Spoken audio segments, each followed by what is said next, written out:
Good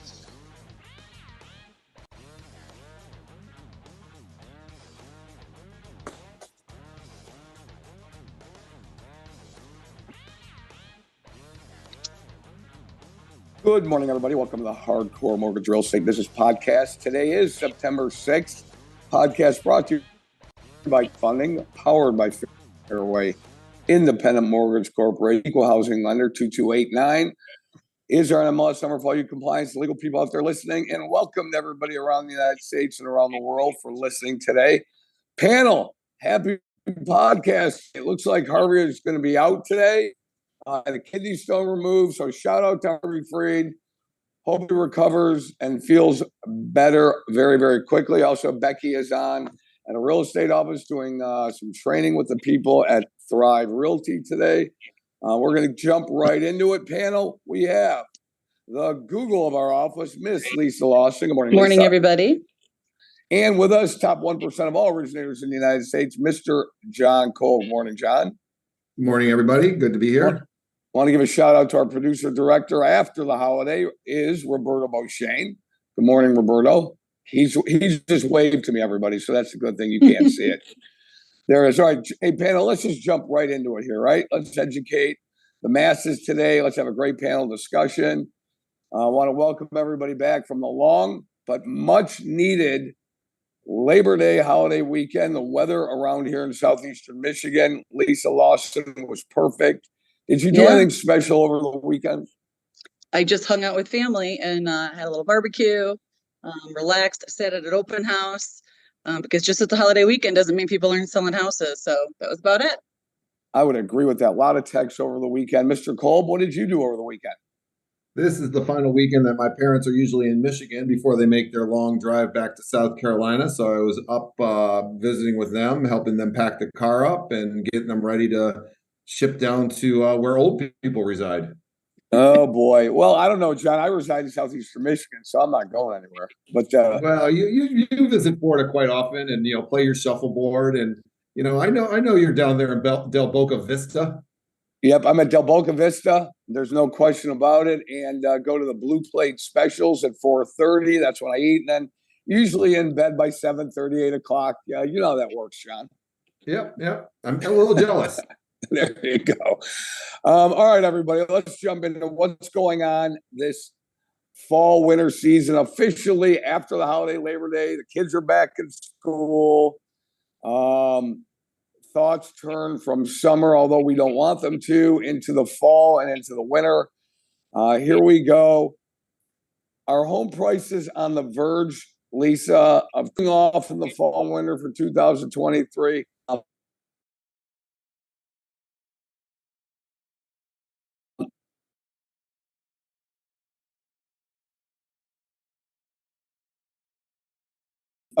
In 2023, appreciation will be up over 7%. But the question on the minds of everybody, are home prices on the verge of cooling off heading into the fall and winter, Lisa? Prices, we might always have a slowdown into the winter. I don't think that I wouldn't call it cold. I mean, you might be able to get into a property for asking price if it's priced correctly. You might not have to go crazy or make appraisal guarantees as things naturally have a slight slowing down in the colder months. But I think overall prices are still going to be increased.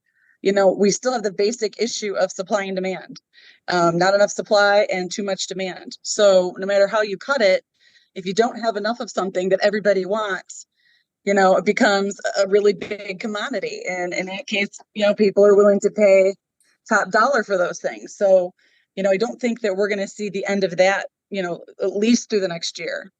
I love that. Lisa Lawson, spot on. John Kolb, your thoughts on, appreciation right now, year to date, up 4.4%, trending to over 7. There's this theory that, the home prices are on the verge of cooling off. How do you feel? What are you feeling? It's a feeling. You got to see it.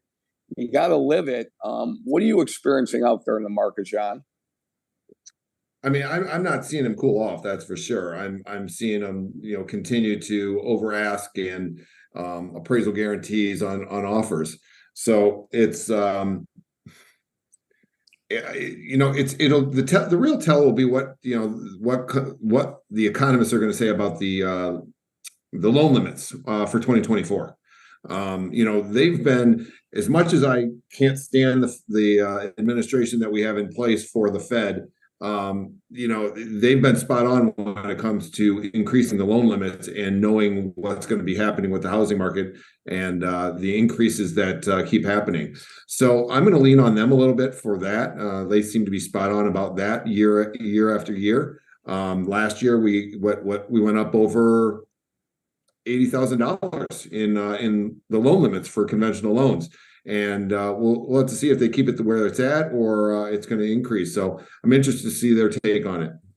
Yeah, both you and Lisa are spot on today. And I'll go you first, John, then back to Lisa. And I'm going to read something that you guys are going to find eerily familiar in the way Lisa talked about what's going on in the market.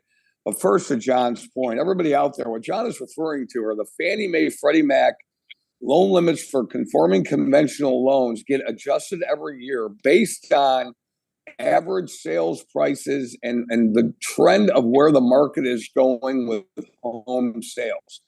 So we are expecting, and it's a key word, expecting that as the home prices rise, that the loan limits are going to rise. And we foresee that, and we'll know that by around Thanksgiving time, probably. So Lisa, John, myself, we all agree that we should see those loan limits go up. To Lisa's point, remember what Lisa said? Lisa said that she does not feel that home prices are going to go down, that it is a supply and demand issue. When you have a lack of a supply and high demand, prices can only go in one direction. And that counts for everything, by the way. Cars, groceries, airline tickets, and now home prices. So let me read this to you.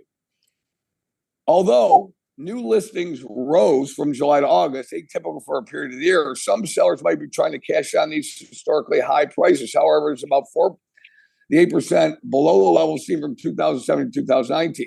While the uptick in new listings is good news for home shoppers, inventory remains persistently low.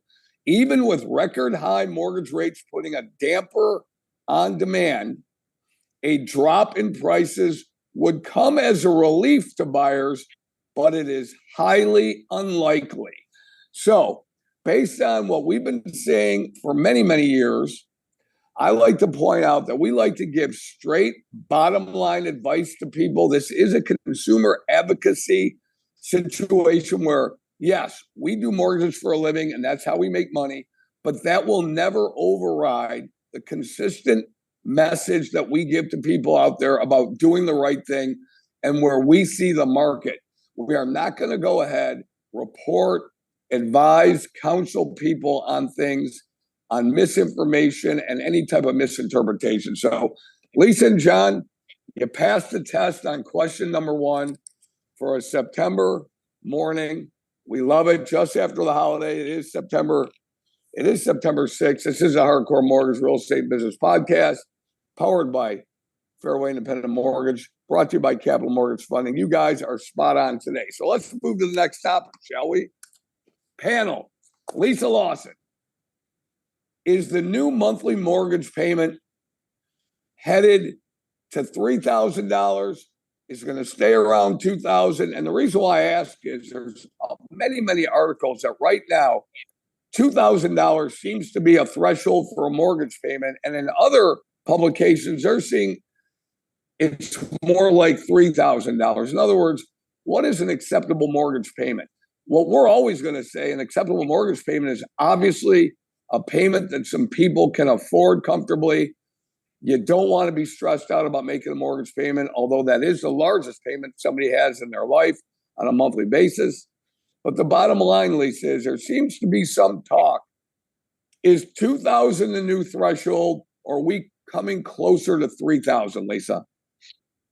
I mean, just like everyone says with inflation, obviously comes slightly higher payments. I don't think that we're getting close to 3,000, but I think, it's probably creeping up from 2,000. I think it's probably somewhere in the middle. And obviously it depends on so many factors, how much money you're putting down, what your credit score is like, how big your loan amount is. Someone buying, $150,000 house, neither of those numbers apply. So, we're talking huge generalities here. And I hate to generalize to that degree because we're going to scare away somebody who's like, oh my gosh, I don't want a $3,000 mortgage payment, but they might have $200,000 saved and are looking to buy a $400,000 house. So their payment wouldn't be anywhere near that.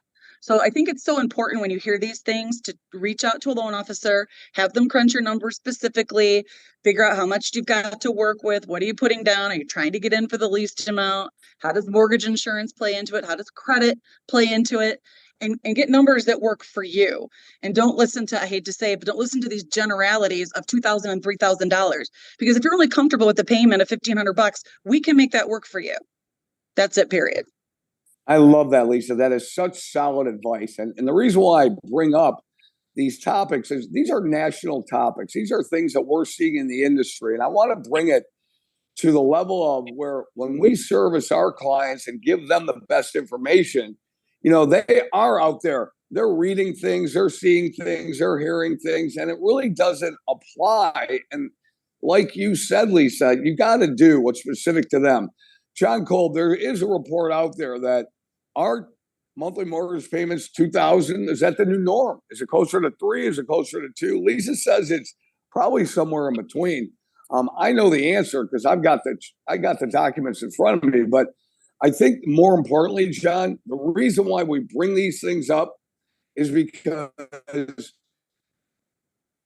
A, we don't like our clients, and B, we want to make it only about that specific transaction that you're working on, John Kolb. Yeah, 100%. I mean, that article is probably just something that somebody needed to write because they didn't have anything else to talk about. I think each and every person has a different perspective on what a payment that is acceptable to them is going to be. The first time home buyer, $3,000 a month may be a lot, unless they're going in as joint with somebody else and waiting until they're in their mid 30s to purchase versus 22, 23, like we had done back in the day. So, but yes, probably things are as everything in this world is trending a little bit more up in price. I would imagine that home prices will, taxes, property taxes will. Definitely homeowners insurance is. I mean, the insurance companies out there are just increasing premiums for no reason, even if you didn't file a claim. So get out there and shop your home insurance and your car insurance. I would say yes, it's going to be trending closer to the $3,000 range. Yeah, I will tell you this. So right now it's trending over $2,000. The average. Now remember, this is nationally, so that includes the coast, the East Coast, the West Coast. It includes the high market area. And right now, it's a little bit over $2,300 a month on average for principal and interest only. Does not include your taxes, your insurance, and everything else that you have to pay for your home. So when you're really talking about that, that's why you have to get with somebody.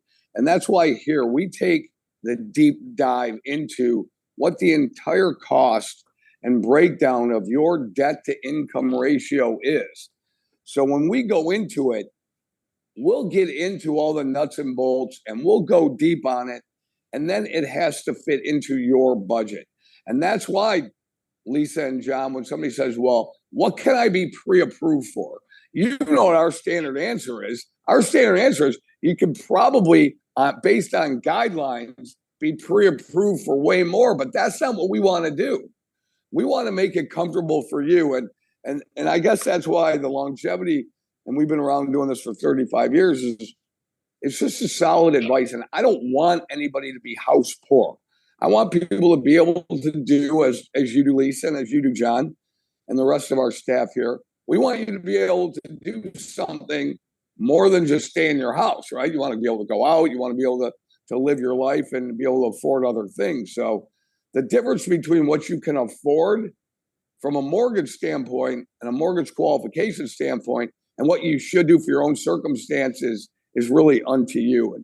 And once again, Lisa, John, question number 2, pass with flying colors because you guys are so solid. I can't trick you up.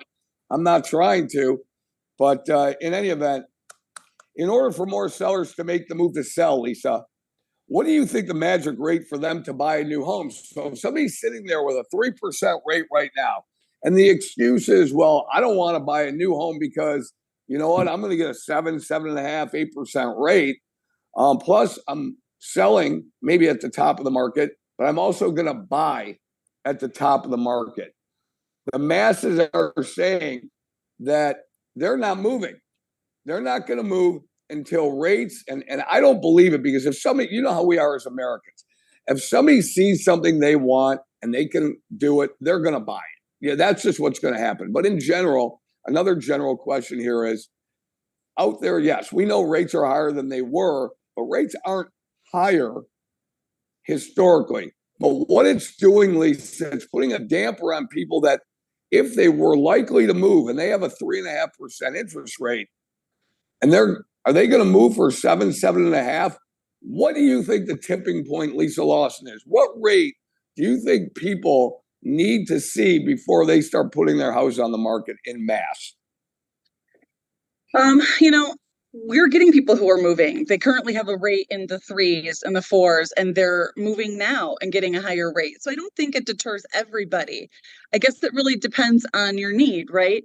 People who bought starter homes and then have growing families need more space. Their jobs have moved. They're sick of commuting. You know, there's a million reasons to move that have nothing to do with rate. Or they see the opportunity because they can get so much for a house that they bought 4, 5, 6 years ago because of appreciation, and they want to be able to take that money and, you know, roll it in as a down payment on a new home and maybe upgrade.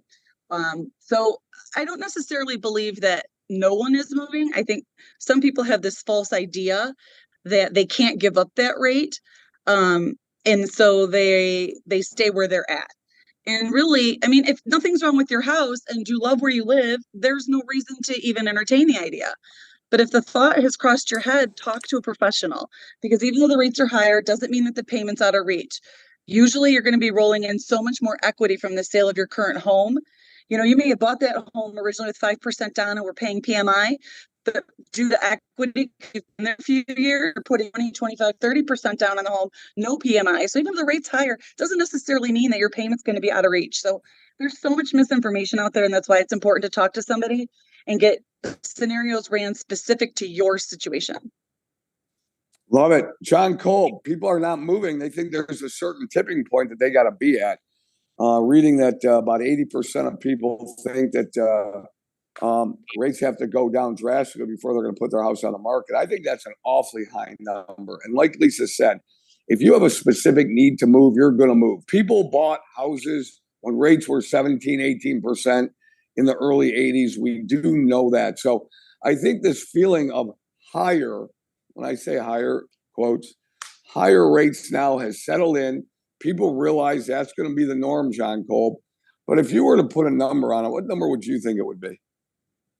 I mean, I would say out of a normal buyer's market that yes, 50% are out of the market because of those reasons. So I agree with that number. You know, you lose anybody who's trying to downsize, because why would they downsize when they have a $500,000 mortgage at 3% to go to a $250,000 mortgage at 7% and pay the same payment? All they've really done is put themselves in a issue of, you know, having to move and deal with all that. So if they're trying to downsize, save money, you've lost all those people. You've lost anybody who is just looking to move just to move. You know, really the only people that you have left are the people that have needs and wants. And how big are those needs and wants is what it comes down to. So of the people that are needs and wants, I still say you lost 30% of them because they don't want to deal with the interest rate difference. So I mean, yeah, I would agree with that 50%. And you know, we're seeing a lot of people not wanting to put their market. I just look at myself, for example. I've been in my house for 24 years. Would I love to be into a different style of home, a different area? Absolutely. But I'm also not going to, you know, I hardly have a payment on this house. And why am I going to go ahead and jump into a $3,000-$4,000 a month house payment just because? It just doesn't make a lot of sense. And I think, John, I think that is the right I think that is the right perspective to have. I think that you often, as well as Lisa does, as well as we all do, go ahead and portray that to our clients. We counsel and advise them in that way, that just because you can afford to do something doesn't mean you should do it. Doesn't mean you shouldn't do it either. It's really up to them. But financially speaking, John, hey, got a lower rate. You love your house. No reason to move. Wants and needs. Do you want to move? Do you need to move? You got to weigh all of that out. My feeling is this, is that the bottom line is somebody's got to do what's right, but we also have to look out and we have to advise people on financially what is sound. What is sound advice financially for people? And here at Capital Mortgage Funding, powered by Fairway Independent Mortgage Corporation, I believe all of our clients want to hear what our perspective and our opinions are. Now, it's up to them to make the right decision, and they'll make the right decision too. But bottom line is that you will not get that advice from somebody that is just trying to sell you something. Right. And for that, I got to tell you, it's really an honor to work like that every day, that have the same philosophy, that I know that we're all singing from the same hymn book. And that's what makes me come back every single day and do what I want to do. And I love it. So I'm going to give you guys the last word. Before we sign off, I want Lisa Lawson, then John Cole, myself, and then we'll move on, give everybody back the rest of their day. Lisa. Sure thing. Last word is work with someone who's got experience and work with someone who's your best interest at heart. Sometimes the answers that we give people are no. It's tough to hear, but getting yourself in a situation that is going to drown you with a house payment you truly can't afford, or being so stressed out or house poor, isn't the answer. So work with people who have your best interest at heart, that have the experience and knowledge that can explain things to you. So even though the answer might be no, not right now, it might be in a few months, it might be in a year, but we're definitely happy to help and guide you on the tour. Love it, Lisa. Mr. John Cole. I gotta say, it's really tough following Lisa this whole podcast with every question, because she's always putting the right answer out there. And then I got an audible with what I want to say. So way to go, Lisa. Little Omaha for you. Right? Omaha, all right. Omaha. I basically was going to say you got to stay lean and make sure that you are comfortable, because like Lisa said, you don't want to be strapped to a house payment. And, us being in the mortgage industry over this last 12, 16 months, that you got to stay lean. Business is down 65% from where it was in 2020 and 2021 for loan originators. And if I was in a position where I went way above my means because of 1 or 2 good years, I'd really be struggling right now and kicking myself in the butt. So staying lean and staying in charge of your own financing and understanding what you can afford and still put some money away each and every month for that rainy day. I think that's the best advice that I could give. I appreciate that, John. This is the Hardcore Mortgage Real Estate Business Podcast. Today is Wednesday, September 6th. My last words of the day are as follows. It goes something like this for me. Rates are not high in general. They're high compared to where they were in 20 and 21. But when you talk about, you take a look between 1978 and 1981, home mortgage rates doubled from 9% to 18%. We're not going to get there, okay?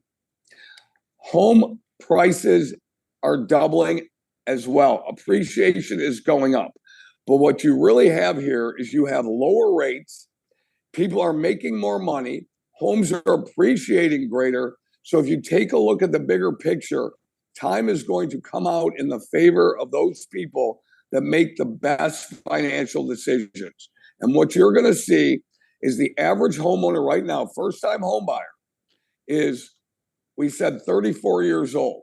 That means anybody from 27 to 41, and there's a huge tranche of buyers coming into the market every year. You're going to see continuous buying. You're going to see people getting homes and moving into homes, which means people have to sell homes. So the cycle is going to continue the way it always has. There's no panic in the market. But what we should all realize is this, is that rates are not going to go down to 3%. It's not going to happen. And if you were going to ask me, well, Harry, are they going to go down to 5, 5.5? Not anytime soon. So with all of that, continue pushing forward. Don't get out of the market, but pick and choose your spots on where you're going to stay in.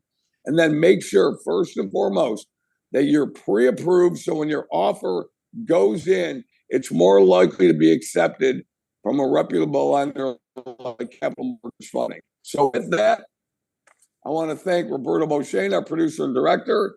Of course, Lisa Lawson, John Kolb. Shout out to Becky and shout out to Harvey. Feel good, Harvey. I know that kidney stone hurt for a while. But remember, we got the Hardcore Mortgage Real Estate Business Show coming up this Saturday morning, 97.1 FM here in Detroit. From 9 to 10, we're off last week because of the holiday. We're back on this week, and we'll see you soon.